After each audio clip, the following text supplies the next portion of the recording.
Sa iba pang balita, pinalakas ng Angadanan Police Station ang kampanya nito para sa proteksyon ng kababaihan at kabataan sa bayan ng Angadanan Isabela sa pamamagitan ng pinaigting na Barangay Level Protection Mechanism at paglulunsad ng bagong empowerment initiative na Project Bamboo o Babae Ako na May Malasakit at Organisado Anumang Oras.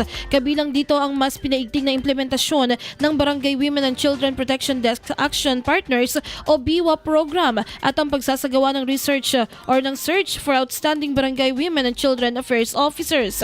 Ayon kay Police Major Francisco D. Liwag, hepe ng pulisya, layunin ng inisyatiba na mapalakas ang kakayahan ng mga opisyal ng barangay at action partners sa tamang paghawak ng mga reklamong may kinalaman sa karahasan at pang-aabuso laban sa kababaihan at kabataan.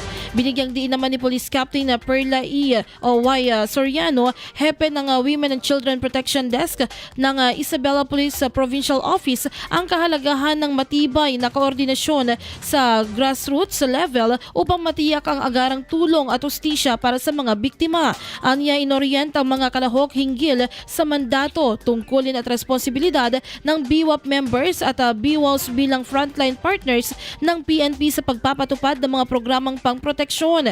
Binigyang diin din ang mas malapit na ugnayan ng mga barangay law enforcement at iba pang ahensya ng pamahalaan.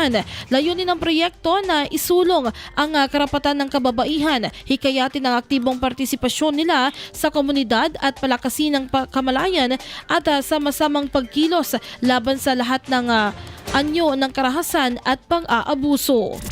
IFM News.